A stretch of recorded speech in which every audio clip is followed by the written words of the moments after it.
नमस्कार, आज की बात में आपका स्वागत है। आज उत्तराखंड के धराली में एक तरफ मौत का सन्नाटा है और दूसरी तरफ रौद्र रूप धारण करके बहती खीर गंगा के पानी का शोर है। धराली में अब गांव जैसा कुछ नहीं बचा। जो घर थे, होटल थे, वो सब मलबे में तब्दील हो गए हैं। गांव के जो लोग बच गए हैं उन्हें सुरक्षित स्थानों पर शिफ्ट कर दिया गया है। बहुत सारे लोग लापता हैं। आर्मी, आईटीबीपी, बीआरओ, एनडीआरएफ और एसडीआरएफ जवान रेस्क्यू के काम में लगे हैं। लेकिन मुश्किल यह कि मौसम बहुत खराब है। कल सिर्फ धराली में सैलाब नहीं आया, दूसरे इलाकों में भी लैंडस्लाइड की वजह से सड़कें टूट चुकी हैं, पुल बर्बाद हो गए हैं। इसलिए धराली तक न तो इक्विपमेंट्स पहुंच पा रहे हैं, न भारी मशीनें। तमाम अफसर और एक्सपर्ट रास्तों में फंसे हैं। इंडिया टीवी की 2 टीमें कल शाम निकली थी, लेकिन अब तक धराली नहीं पहुंच पाई हैं। ऊपर से बुरी खबर यह है कि मौसम विभाग ने उत्तराखंड के तमाम इलाकों में अगले 18 घंटों में और ज्यादा भारी बारिश की आशंका जताई है। प्रशासन ने धराली में 4 लोगों की मौत कंफर्म की है। ये कल कर दी थी। आज सेना के तरफ से बताया गया कि 3 लोगों की डेड बॉडीज और रिकवर की गई हैं। 50 लोग लापता हैं। मुख्यमंत्री पुष्कर सिंह धामी ने कहा कि कुल 190 लोगों को धराली से निकालकर सुरक्षित स्थानों पर भेजा गया है। अच्छी खबर यह कि धराली के पास मौजूद आर्मी के हेलीपैड से सर्विस शुरू हो गई है। अब हेलीकॉप्टर्स के जरिए रेस्क्यू टीम्स और इक्विपमेंट्स को धराली पहुंचाया जा रहा है। लेकिन हादसे के 30 घंटे के बाद भी अब तक इस बात का जवाब नहीं मिला कि धराली में कल हुआ क्या था। शुरुआती खबर तो यह थी कि बादल फटने के कारण फ्लैश फ्लड आया, लेकिन आज दावा किया गया कि धराली में तो कल सिर्फ 5 से 6 सेंटीमीटर बारिश हुई थी। तो बादल फटने की बात ठीक कैसे हो सकती है? कई एक्सपर्ट ने आज दावा किया कि कल धराली में तबाही क्लाउड बस्ट के कारण नहीं, झील के फटने के कारण हुई। इसकी हकीकत क्या है? एक्सपर्ट के दावों का आधार क्या है? इस पर चर्चा करेंगे आपकी बात में। लेकिन इस वक्त की सबसे बड़ी सच्चाई आपको दिखा दूं, धराली की तस्वीर जो बिल्कुल बदल चुकी है। और ये तस्वीर डराने वाली है, चिंता में डालने वाली है। ये धराली की आज की तस्वीर है। सिर्फ 34 सेकंड में प्राकृतिक आपदा ने कैसी तबाही मचाई, ये तस्वीरें इसी का सबूत हैं। ये वही जगह है जहां कल 4-5 मंजिल के होटल थे, शानदार घर थे, होम स्टे थे, बाजार टूरिस्ट से भरे हुए थे। लेकिन आज यहां सिर्फ कीचड़ है, मलबा है, सब कुछ मलबे में दफन हो गया। अभी तक धराली में सेना के सिर्फ 225 जवान पहुंच पाए हैं। आईटीबीपी और एनडीआरएफ की टीमें भी पहुंची हैं। इन लोगों को भी मैन्युअली काम करना पड़ रहा है क्योंकि मशीनें नहीं पहुंच पाई हैं। और ज्यादातर रेस्क्यू करने वाले जवान इस कीचड़ में नहीं उतर सकते क्योंकि ये दलदल जैसा है, नीचे पानी है, मिट्टी है। ये 30 फीट है, 40 फीट भी हो सकती है, किसी को पता नहीं। लेकिन कम से कम 30 फीट होने की आशंका तो जताई गई है क्योंकि 2-2, 3-3 मंजिल की इमारतें इसमें समा गई। इनमें जो लोग दबे होंगे उन्हें कैसे निकाला जाएगा, ये अभी किसी को समझ नहीं आ रहा। इस इलाके में बड़ी बड़ी चट्टानें और पत्थर बिखरे पड़े हैं। ये सब पानी के साथ 15 मीटर प्रति सेकंड की रफ्तार से आकर बम की तरह धराली गांव पर गिरे और जो कुछ रास्ते में आया सबको तहस नहस कर दिया।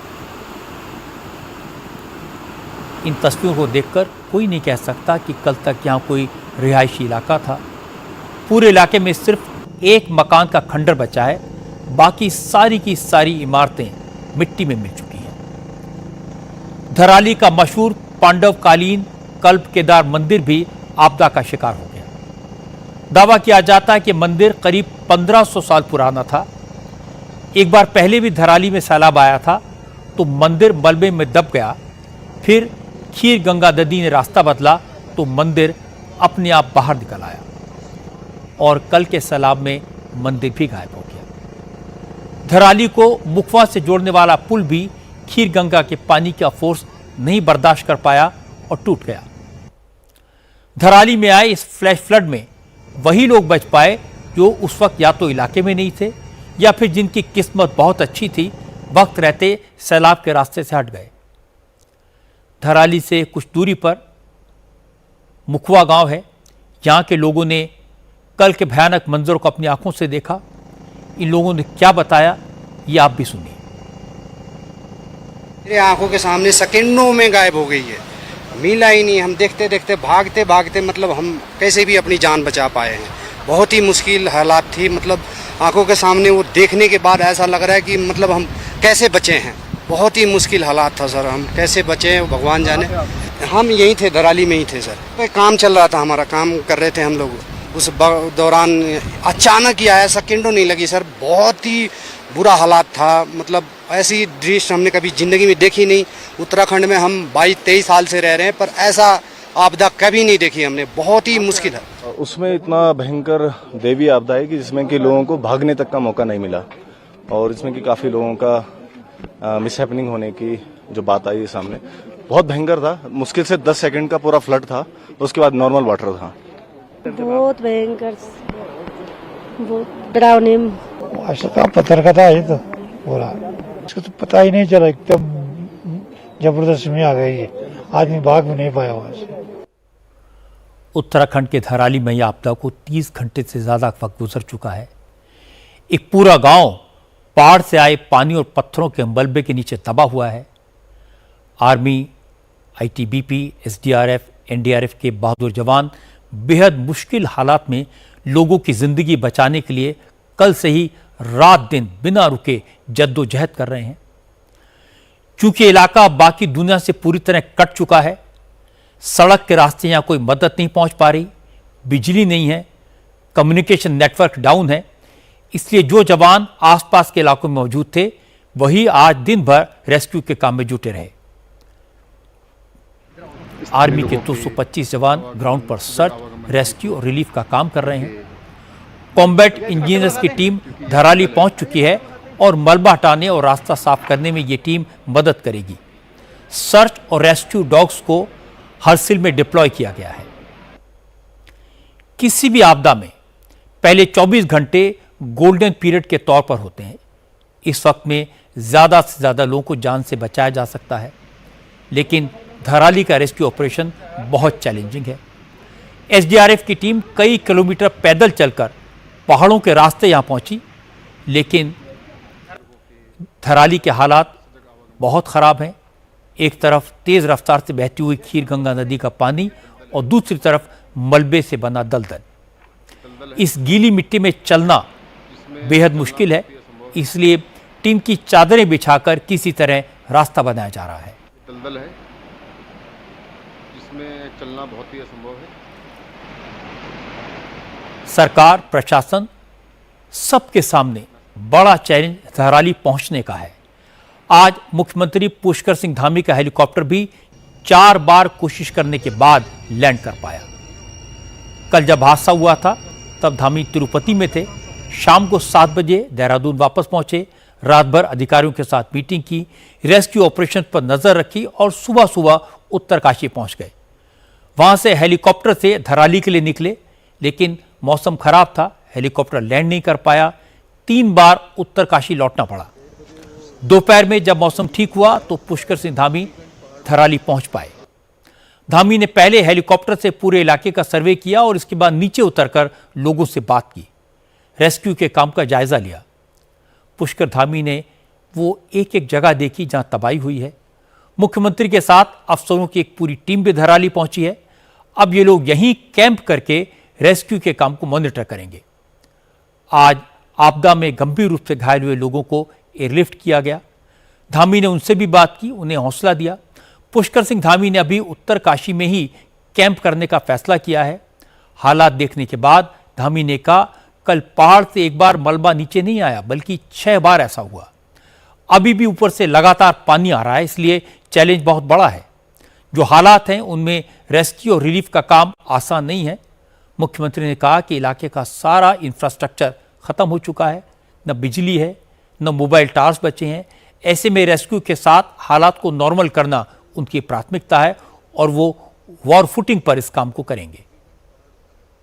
ऑपरेशन तो शुरू हो गया है, क्योंकि वहाँ पर सेना के लोग और आईटीबीपी के लोग, एनडीआरएफ, एसडीआरएफ सभी लोग वहाँ पहुँच गए हैं और रेस्क्यू अभियान चलाया गया है। मलबा काफी ज्यादा आया है और मलबा भी एक बार नहीं आया, लगभग 6 चरणों में। आज मुझे बताया वहाँ लोगों ने कि 6 बार जो है तेज गति से मलबा आया है 6 चरणों में, और उसके कारण से मलबा काफी ऊपर हो गया है। उसके बाद हर्सिल और उसके बीच का जो मार्ग था वो पूरी तरह से वॉश आउट हो गया है, लगभग 100 मीटर से भी ज्यादा। तो अब उसको नया मार्ग बनाना होगा, लेकिन मैं सबका उनका धन्यवाद करता हूँ, सेना के लोगों का भी, आईटीबीपी के लोगों का भी और एनडीआरएफ, एसडीआरएफ के लोगों का भी, कि उन्होंने रात में घटना के बाद लगभग 190 लोगों को वहां से रेस्क्यू किया और सबको सुरक्षित स्थानों पर पहुंचाया है। हमारा प्रयास है कि सभी लोग पहले अपने घरों पर पहुंच जाएं, उसके बाद हम पुनर्वास इत्यादि की व्यवस्था करेंगे। भगवान से प्रार्थना करते हैं कि मौसम ठीक रहे, मौसम ठीक रहने पर जल्दी सबको जो है सुरक्षित स्थानों पर पहुंचे।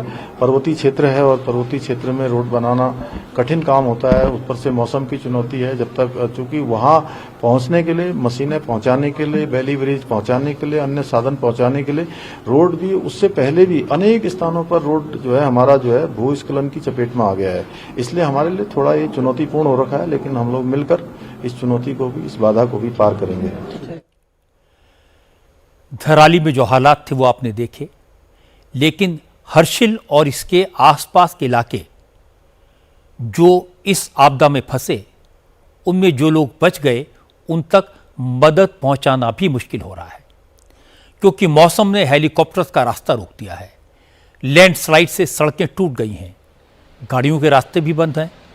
धराली पहुंचने के लिए पटवाड़ी, लिंचीगाड और गंगरानी का रास्ता है, लेकिन ये तीनों रास्ते बह गए हैं। भटवाड़ी से हर्षिल जाने का रास्ता पूरी तरह से टूट गया है। इस रास्ते का करीब 300 मीटर का स्ट्रेच पूरी तरह पानी में बह गया है। इसके आगे हर्षिल को जोड़ने वाला पुल भी बह गया। बड़ी बड़ी मशीनें रोड से पत्थर हटाने में लगी हैं। बीआरओ के लोग सड़कों की मरम्मत कर रहे हैं। आज दिन भर एनडीआरएफ और एसडीआरएफ की टीमें इसी रास्ते पर रुकी रहीं। घायलों की मदद के लिए जा रही एम्बुलेंस की कतार लग गई, लेकिन कोई आगे नहीं बढ़ पाया। इंडिया टीवी की टीम इसी जगह पर फंसी थी। हमारे संवाददाता अभय पाराशर ने बताया कि हालात बहुत खराब हैं और सड़क का जो हाल है उसे ठीक करने में कम से कम 24 घंटे का वक्त लगेगा। भटवाड़ी से हर्सिल जाने वाला जो रास्ता है वो पूरी तरीके से टूट गया है।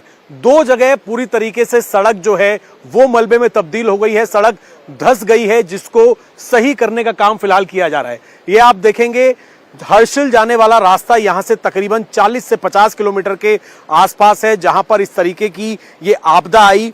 लेकिन वहां पर रेस्क्यू ऑपरेशन करने में समस्या इस वजह से आ रही है कि रास्ता आप देखेंगे सड़क पूरी तरीके से खत्म हो गई है। भटवाड़ी से आगे सड़क पूरी वॉश आउट हो गई है। आईटीबीपी और प्रशासन की गाड़ियां भी इससे आगे नहीं जा पा रही है। जेसीबी के जरिए कोशिश ये की जा रही है कि कुछ एक रास्ता जो है वो समतल किया जा सके, ताकि जो रेस्क्यू करने वाली गाड़ियां हैं वो धराली तक पहुंच सके, हर्षिल तक पहुंच सके। जब ये रास्ता खुलेगा तो वहां पर ये आप देखिए इस तरीके से एम्बुलेंस की कतारें लगी हुई हैं, क्योंकि काफी लोगों के लापता होने की खबरें हैं हर्षिल के अंदर, लेकिन वहां तक अभी काफी टीमें नहीं पहुंच पाई हैं। जब वो रास्ता रिपेयर हो जाएगा, उसी के लिए यहां पर पहले से एनडीआरएफ और एसडीआरएफ की टीम के साथ इस तरीके से एम्बुलेंस खड़ी हुई हैं, क्योंकि वहां से जैसे ही लोगों को रेस्क्यू करवाया जाएगा, सड़क के माध्यम से भी उनको आसपास के अस्पताल में शिफ्ट कराना होगा।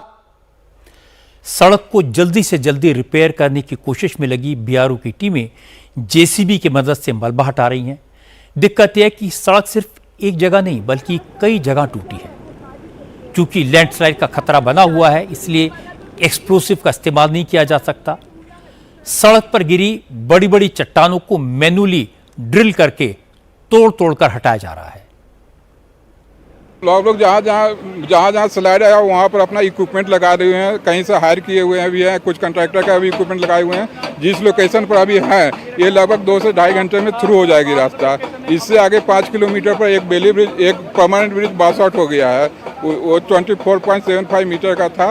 उसको बनाने के लिए हम लोग बेरी ब्रिज का सामान सब शिफ्ट कर रहे हैं। आज हो जाएगा, कल सुबह हो जाएगा। उसके बाद हम कल शाम तक में ब्रिज लॉन्च कर देंगे। जैसे कुछ जगह और भी स्लाइड आए हैं जिससे पीछे बैक में भी फंसे हुए हैं हमारे लोग, कुछ इक्विपमेंट नहीं आ पा रहे हैं ऊपर। वो रोड साइड में जहाँ जहाँ बड़ा बड़े बोल्डर आए हुए हैं, ये ड्रिलिंग करके इसको क्रैक करके उसके बाद ये कर रहे हैं, हटा रहे हैं मलबा। रेस्क्यू टीमों के लिए आगे बढ़ने का रास्ता बंद था। खराब मौसम की वजह से हेलीकॉप्टर सर्विस शुरू नहीं हो पा रही थी, इसलिए एसडीआरएफ और एनडीआरएफ की टीम खतरनाक पहाड़ी रास्तों में 40 किलोमीटर पैदल चलकर धराली तक पहुंचने की कोशिश कर रही हैं। हालांकि शाम होते होते हेलीकॉप्टर सर्विस शुरू हो गई। हमारी संवाददाता अनामिका गौड़ ने बताया कि सहस्त्रधारा से 3 प्राइवेट हेलीकॉप्टर्स को लॉन्च किया गया। ये हेलीकॉप्टर भटवाड़ी में बने टेम्परेरी हेलीपैड से लगातार उड़ान भर रहे हैं और बिना रुके एसडीआरएफ, एनडीआरएफ की और टीमों को हर्षिल तक पहुंचा रहे हैं।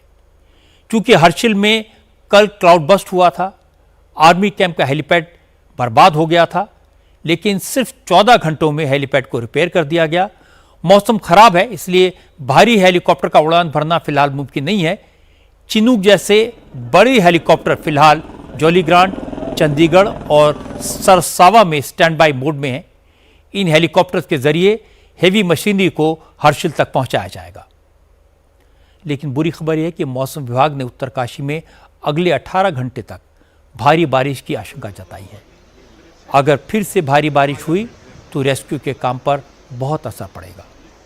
हालांकि सरकार और सेना पूरी ताकत के साथ धराली में रेस्क्यू ऑपरेशन में लगी है, लेकिन साइंटिस्ट और जियोलॉजिस्ट की चिंता दूसरी है।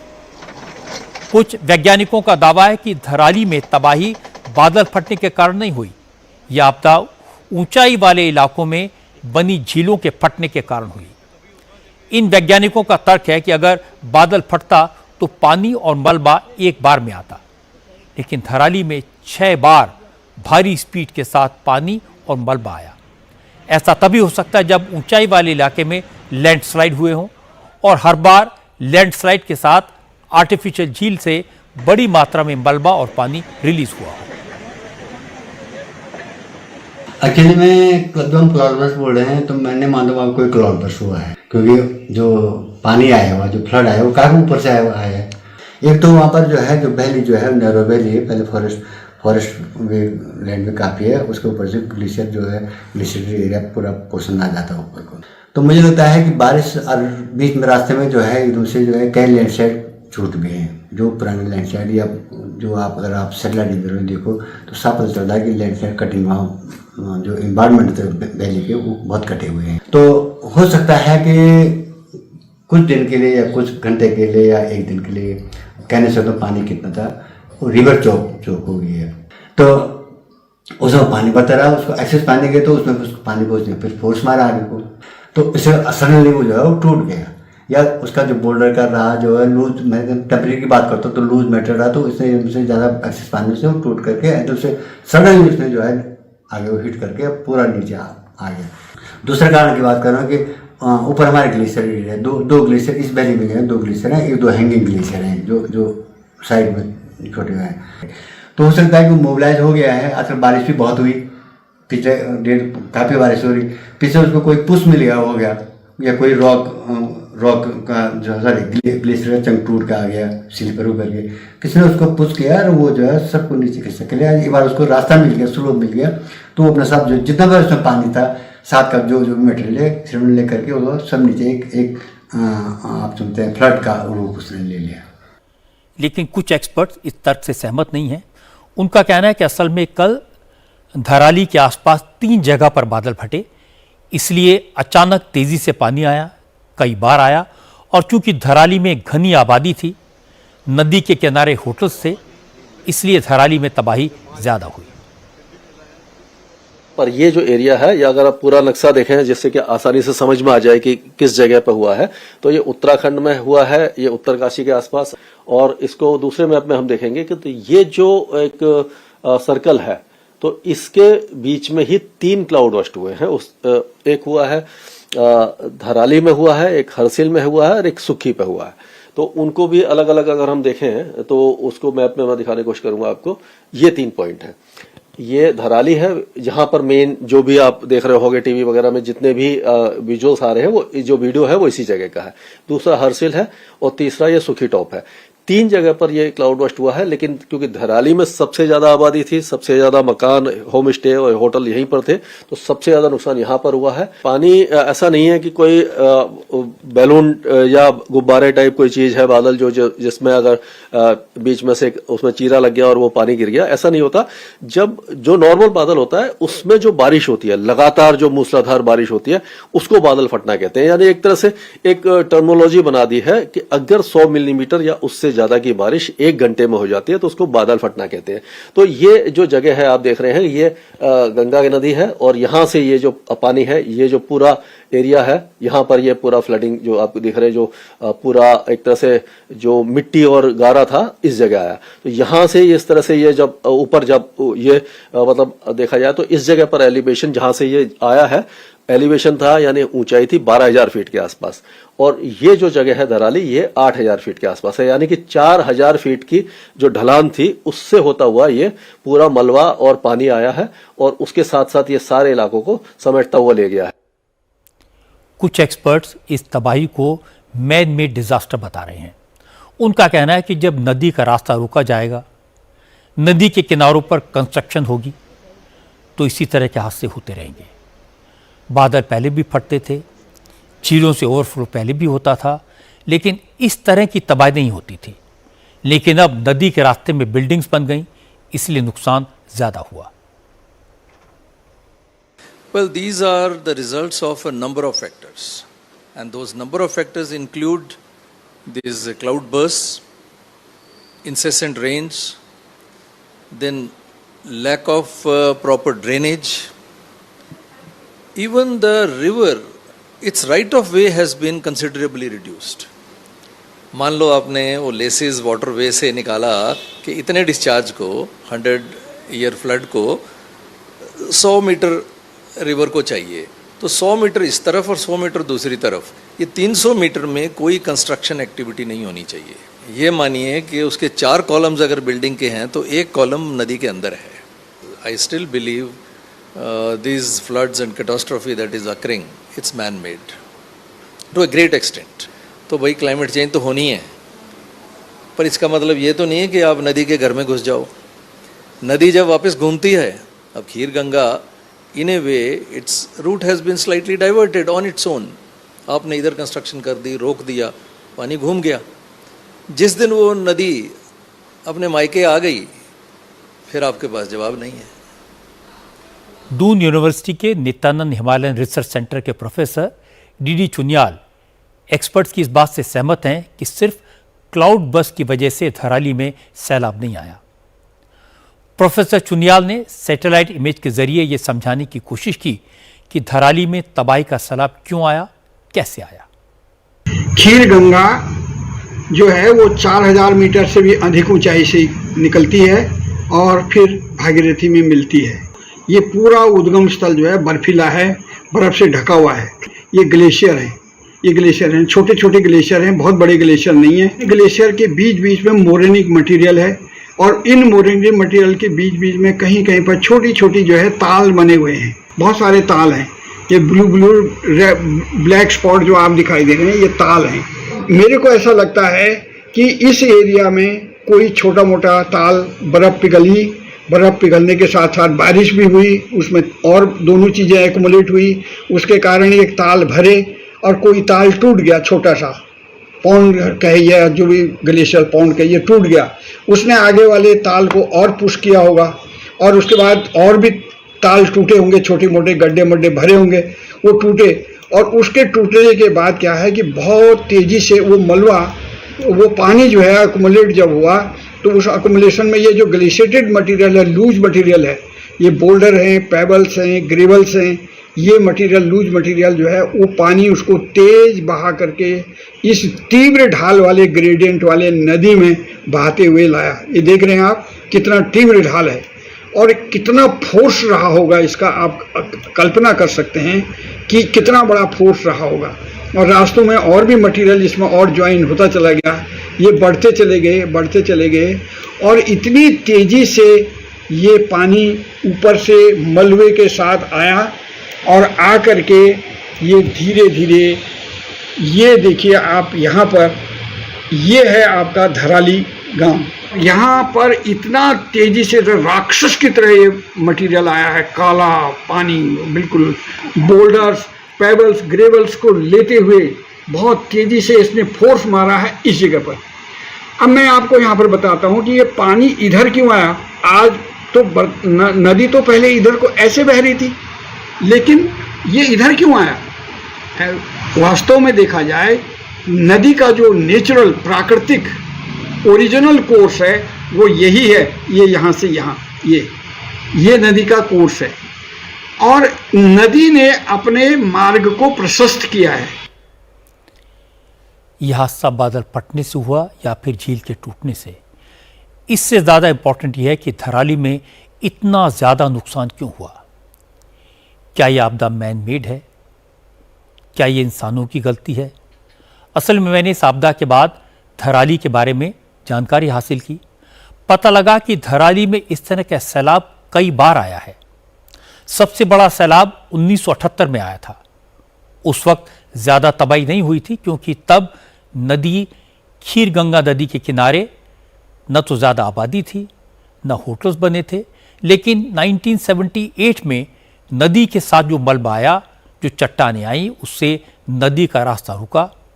नदी ने अपना रूट बदला। जहाँ पहले पानी था वहाँ पत्थर थे, पक्की मिट्टी थी। इससे धीरे धीरे लोगों ने इस ज़मीन पर मकान बना लिए, होटल बन गए, बाजार बन गए। और फिर 2018 में धराली में सैलाब आया, लेकिन उस वक्त इतनी ज़्यादा तबाही नहीं हुई थी क्योंकि पानी और मलबा इन बिल्डिंग्स के बगल से निकल गया। लेकिन इस बार जब फुल फोर्स के साथ पानी आया तो घाटी के कर्व पर जाने के बजाय सीधे उस रास्ते पर चला गया जो नदी का ओरिजिनल रूट था। क्योंकि जहां नदी बहती थी वहां मकान, दुकानें और होटल बन गए थे, इसलिए जो पानी के रास्ते में आया वो सैलाब में समा गया। मोटी बात यह है कि हम प्रकृति के साथ मिलकर चलेंगे तो प्रकृति वरदान है, और प्रकृति के रास्ते में आएंगे तो वही नेचर हमारे लिए अभिशाप है। धराली के हादसे का यही मैसेज है। बात उत्तराखंड की नहीं है, हिमाचल प्रदेश में भी बादल फटने और लैंडस्लाइड की वजह से भारी तबाही हुई है। किन्नौर, शिमला, कुल्लू, मंडी और चंबा, हर जगह से बर्बादी की तस्वीरें आई हैं। लैंडस्लाइड की वजह से कई जगह रास्ते बंद हैं, सड़कों पर बड़ी बड़ी चट्टानें गिरी हुई हैं, आवाजाही ठप है, जिसकी वजह से लोगों को काफी मुश्किलात का सामना करना पड़ रहा है। सबसे पहले आपको किन्नौर की तस्वीरें दिखाता हूं। किन्नौर में बादल फटने की वजह से बड़ी तबाही हुई। यहां तांगलिंग इलाके में कल बादल फटा था, जिसकी वजह से किन्नौर कैलाश यात्रा मार्ग का एक बड़ा हिस्सा बह गया। तस्वीरें देखकर आप अंदाजा लगा सकते हैं कि कितने बड़े इलाके में बादल फटने के बाद मलबा आया। इस घटना की वजह से किन्नौर कैलाश यात्रा पर निकले सैकड़ों श्रद्धालु फंस गए, जिसके बाद आईटीबीपी और एनडीआरएफ को उनके रेस्क्यू के काम में लगाया गया। आईटीबीपी ने रस्सी की मदद से यहां फंसे हुए 413 श्रद्धालुओं को कल ही सुरक्षित निकाल लिया था। इसके बाद 57 लोगों को आज रेस्क्यू किया गया। इसका वीडियो भी आईटीबीपी ने शेयर किया है कि कैसे रस्सी की मदद से लोगों को निकाला गया। आईटीबीपी का कहना है कि 100 से 150 लोग किन्नौर में अभी भी फंसे हुए हैं, जिन्हें जल्द ही सुरक्षित निकाल लिया जाएगा। हिमाचल के कई और इलाकों में भी इसी तरह की मुसीबत का सामना करना पड़ रहा है। कुल्लू, चंबा और शाहपुर इलाकों से लैंडस्लाइड की खबरें आई हैं। कुल्लू के निरमंड इलाके में लैंडस्लाइड की चपेट में कई मकान आ गए हैं, दुकानें और गाड़ियां आ गई हैं। मलबा घरों में भर गया है। क्योंकि भारी बारिश का रेड अलर्ट जारी किया गया है, इसलिए लोग ज़रूरी सामान लेकर सुरक्षित जगहों पर जाने की कोशिश कर रहे हैं। मुश्किल ये है कि रास्ते बंद हो चुके हैं, इसलिए इन इलाकों से निकलना भी काफ़ी मुश्किल काम है। अनचेक्ड कंस्ट्रक्शन का खतरा कितना बड़ा है, ये उत्तराखंड और हिमाचल प्रदेश में साफ दिखाई दे रहा है। अनरेगुलेटेड डेवलपमेंट के नतीजे कितने भयानक हो सकते हैं, ये लोगों की समझ में आने लगा है। हिमालय का पूरा इलाका इको सेंसिटिव है, खतरे के मुहाने पर खड़ा है। इसे प्रोटेक्शन और कंजर्वेशन की जरूरत है। एक्सपर्ट्स मानते हैं कि अगर बेइंतहा टूरिज्म बढ़ेगा, बेलगाम होकर पेड़ काटे जाएंगे और कंस्ट्रक्शन बेतरतीब होगा तो तबाही को कोई नहीं रोक सकता। अगर हम कुदरत की पीठ पर चाबुक चलाएंगे तो उसका रिएक्शन भी होगा। बादल फटे या झील टूटे, लैंडस्लाइड हो या बाढ़ का प्रकोप हो, सबकी वजह इको सेंसिटिव जोन में लापरवाही से दी गई परमिशंस हैं या बिना परमिशन के नेचर के साथ की गई छेड़छाड़ है। जब तक हम इस खतरे को नहीं समझेंगे तब तक प्रकृति हमें इसी तरह सजा देती रहेगी। विनाश के बाद अब विकास की बात भी कर लेते हैं। आज प्रधानमंत्री नरेंद्र मोदी ने सेंट्रल विस्टा प्रोजेक्ट के तहत बने कर्तव्य भवन का उद्घाटन किया। कर्तव्य भवन में होम मिनिस्ट्री, फॉरेन मिनिस्ट्री, ग्रामीण विकास मंत्रालय, तेल और गैस मंत्रालय के दफ्तर होंगे। इसके अलावा इस बिल्डिंग में एमएसएमई, प्रिंसिपल साइंटिफिक एडवाइजर और केंद्र सरकार के कार्मिक और प्रशिक्षण विभाग के ऑफिस भी बनाए गए हैं। सेंट्रल विस्टा प्रोजेक्ट के अंतर्गत मोदी सरकार केंद्र सरकार के 51 मंत्रालयों के लिए एक कॉमन सेंट्रल सेक्रेटेरिएट बना रही है। इसके तहत नॉर्थ और साउथ ब्लॉक समेत दूसरी सरकारी इमारतों की जगह मॉडर्न और नई सुविधाओं से लैस 10 नई बिल्डिंग्स बनाई जा रही हैं। कर्तव्य भवन उसी प्रोजेक्ट का एक पार्ट है। यह बिल्डिंग 1.5 लाख स्क्वायर मीटर इलाके में बनी है। इसमें कुल 7 फ्लोर हैं। 600 गाड़ियों की पार्किंग की सुविधा है। यहां काम करने वाले सरकारी कर्मचारियों के लिए वर्क हॉल, योगा सेंटर, बच्चों के लिए क्रैश और मेडिकल रूम बनाए गए हैं। अब तक नॉर्थ और साउथ ब्लॉक के अलावा केंद्र सरकार के कई मंत्रालय शास्त्री भवन, कृषि भवन, उद्योग भवन और निर्माण भवन जैसी इमारतों से चल रहे हैं, जो 1950 से 1970 के बीच में बनाई गई थी। ये इमारतें पुरानी पड़ चुकी है। इनमें आधुनिक सुविधाओं की भारी कमी है। इसीलिए अब कॉमन सेंट्रल सेक्रेटेरिएट डेवलप किया जा रहा है। कर्तव्य भवन को मॉडर्न आर्किटेक्चर के हिसाब से इको फ्रेंडली बनाया गया है। इसमें solar panel, solar water heater और इलेक्ट्रिक गाड़ियों की चार्जिंग स्टेशन जैसी सुविधाएं होंगी। कर्तव्य भवन के सोलर पैनल से हर साल 5.34 लाख यूनिट बिजली बनेगी, जो ऑफिस में ही काम आएगी। कर्तव्य भवन बनाने के लिए मॉड्यूलर फ्लोर डिजाइन का इस्तेमाल किया गया है ताकि कम स्पेस में ज्यादा से ज्यादा फैसिलिटीज दी जा सकें। कॉमन सेंट्रल सेक्रेटरी प्रोजेक्ट का मकसद केंद्र सरकार के सभी मंत्रालयों के ऑफिसेज को एक ही छत के नीचे लाना है, जिससे मंत्रालयों के बीच कोऑर्डिनेशन बेहतर होगा, सरकारी विभागों की एफिशिएंसी बढ़ेगी। कर्तव्य भवन के उद्घाटन के बाद पुराने सेक्रेटेरिएट के नॉर्थ ब्लॉक से काम करने वाले गृह मंत्रालय और दूसरे विभागों के ऑफिस अब यहां शिफ्ट किए जा रहे हैं, जिसके बाद नॉर्थ और साउथ ब्लॉक को म्यूजियम बना दिया जाएगा। आज कर्तव्य भवन का उद्घाटन करने के बाद प्रधानमंत्री मोदी ने उन कामगारों से मुलाकात की जिन्होंने इस बिल्डिंग को बनाने के लिए काम किया। मोदी ने कर्तव्य भवन के कैंपस में एक पेड़ भी लगाया। कॉमन सेंट्रल सेक्रेटेरिएट के दायरे में 40,000 से ज्यादा पेड़ लगाए जाने हैं। प्रधानमंत्री मोदी ने कर्तव्य भवन को 21वीं सदी के भारत की पहचान बताया। मोदी ने कहा, अब तक केंद्र सरकार के तमाम मंत्रालय अपने दफ्तरों के किराए पर 1,500 करोड़ रुपए खर्च कर रहे थे। अब यह पैसा बचेगा, सरकारी कर्मचारियों को बेहतर माहौल मिलेगा, उनकी एफिशिएंसी बेहतर होगी और देश का आउटपुट बढ़ेगा। दशकों तक देश की एडमिनिस्ट्रेटिव मशीनरी उन बिल्डिंगों से चलाई जाती रही है जो ब्रिटिश शासन काल में बनी थी। होम मिनिस्ट्री जैसी महत्वपूर्ण मिनिस्ट्री करीब 100 साल से एक ही बिल्डिंग में अपर्याप्त साधनों के साथ चल रही थी।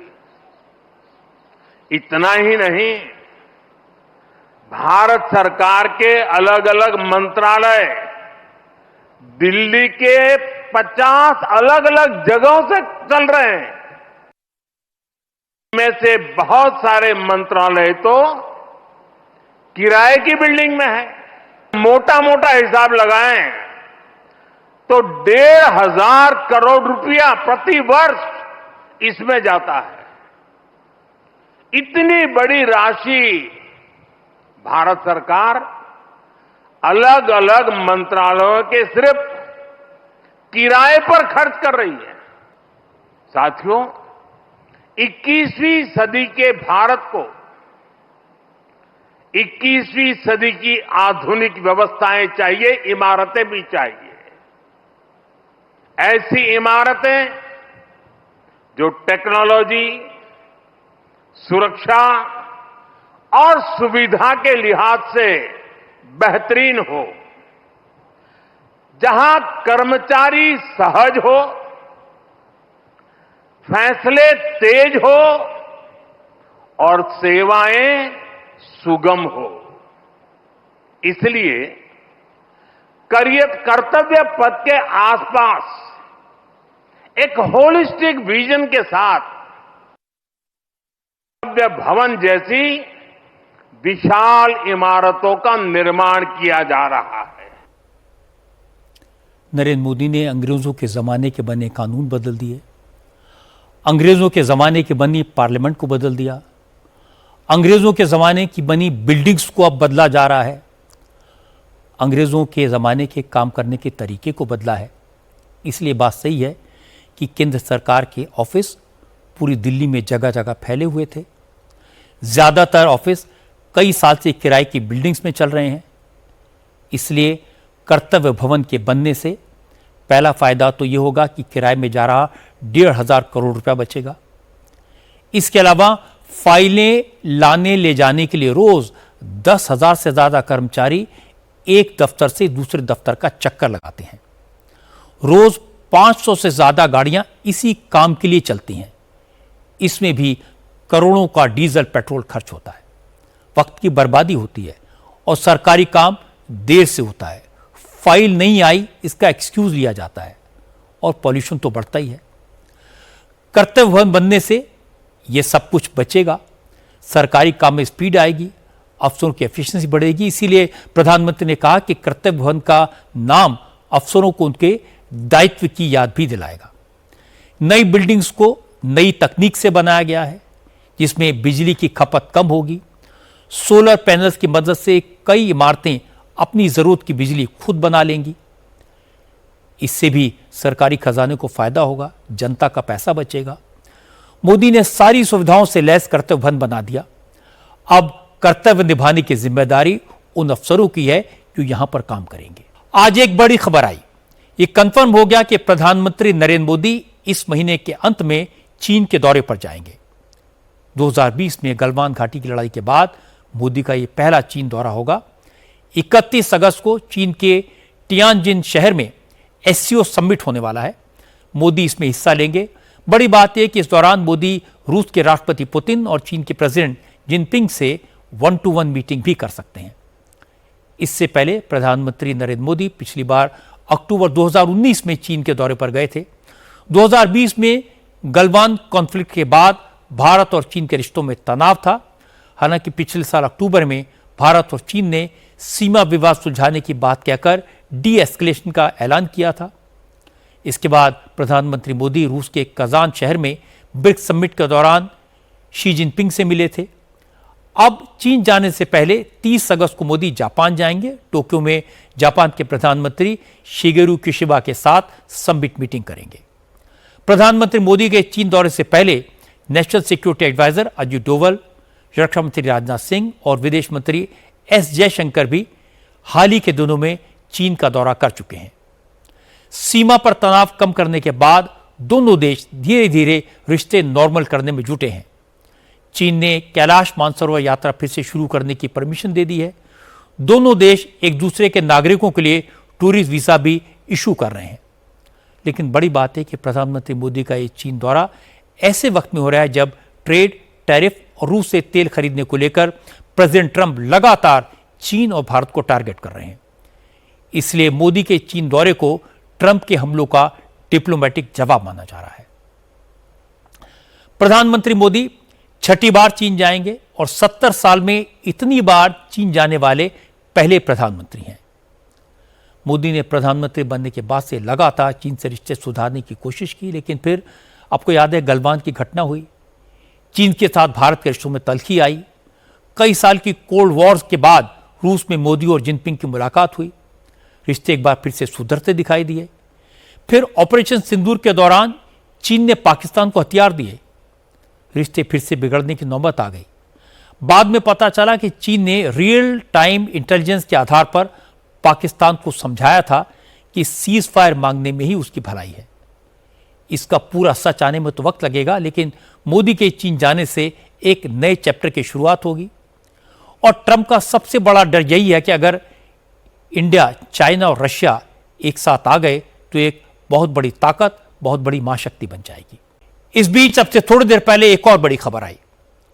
प्रेसिडेंट डोनाल्ड ट्रंप ने भारत पर 25% एक्स्ट्रा टैरिफ लगा दिया है।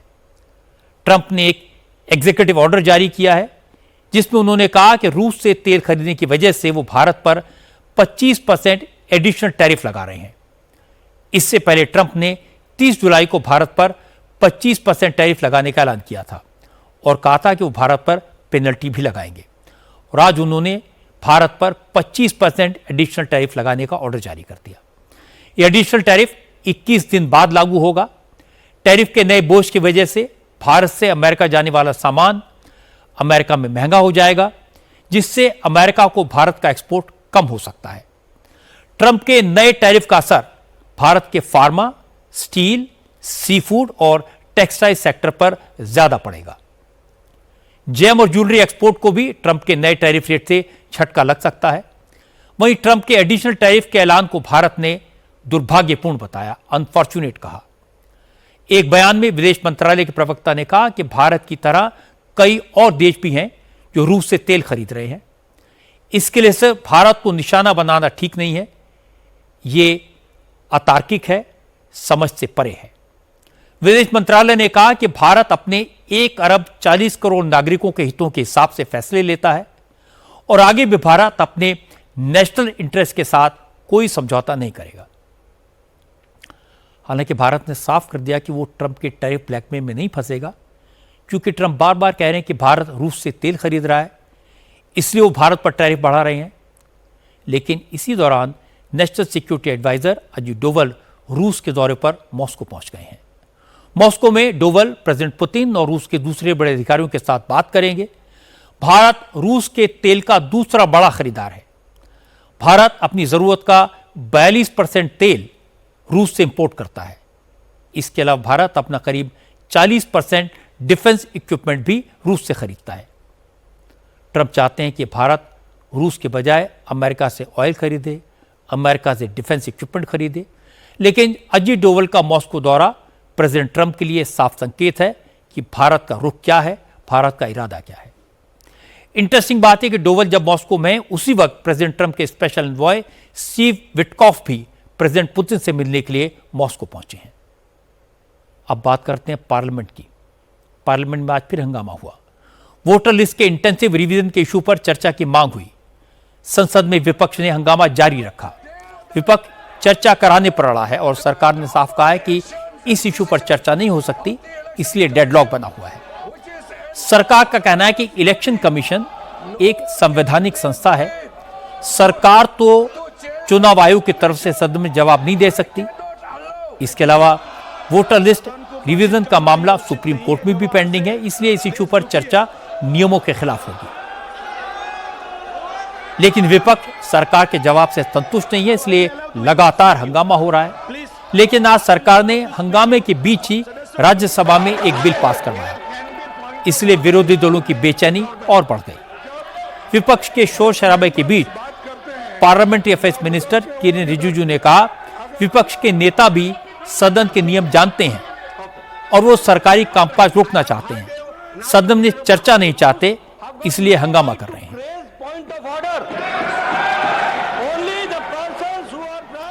हालांकि रिजिजू की इस बात का विरोधी दलों पर कोई असर नहीं हुआ, क्योंकि विपक्ष के नेता तय करके आए थे कि सदन की कार्रवाई नहीं चलने देंगे। असल में आज सुबह सुबह विरोधी दलों के नेताओं की मीटिंग हुई थी। मीटिंग में डिसाइड किया गया कि अगर सरकार एसआईआर के मुद्दे पर सदन में चर्चा नहीं कराती तो सोमवार को विपक्ष के सारे सांसद पार्लियामेंट हाउस से विजय चौक तक प्रोटेस्ट मार्च करेंगे। इस बात का ऐलान आज विरोधी दलों के नेताओं ने एक ज्वाइंट प्रेस कॉन्फ्रेंस में किया। मल्लिकार्जुन खड़गे ने कहा कि वोटर लिस्ट के रिवीजन के नाम पर वोटों की चोरी हो रही है, यह सब बीजेपी की साजिश है, इसलिए सरकार चर्चा से भाग रही है, लेकिन विपक्ष इस मुद्दे को छोड़ेगा नहीं। सभी विपक्षी पार्टियां लगातार स्पेशल इंटेंसिव रिवीजन एक्सरसाइज पर चर्चा चाहती है और ये जो वोटर लिस्ट की गड़बड़ी है और ये वोटों की जो चोरी हो रही है, तो हम ये चाहते हैं कि संपूर्ण चर्चा अगर हो गया तो जहां जहां इनकी गलतियां हैं और जो असंवैधानिक रीति से ये जो कर रहे हैं उसको हम जवाब दे सकते, सजेशन दे सकते और देश के हित में खासकर हम जो वोटर्स अपने हक को खो रहे हैं उनकी हिफाजत कर सकते हैं। चूंकि बिहार के बाद अगला वोटर लिस्ट का रिवीजन बंगाल में होना है, इसलिए ममता बनर्जी ने अभी से इसके खिलाफ मोर्चा खोल दिया है। आज ममता ने झारग्राम में मार्च निकाला, आरोप लगाया कि केंद्र सरकार बांग्ला भाषियों को बांग्लादेशी बताकर बदनाम कर रही है। चुनाव आयोग बंगाल के लोगों के नाम वोटर लिस्ट से काटने के मंसूबे पाल रहा है, लेकिन वो ऐसा कभी नहीं होने देंगी।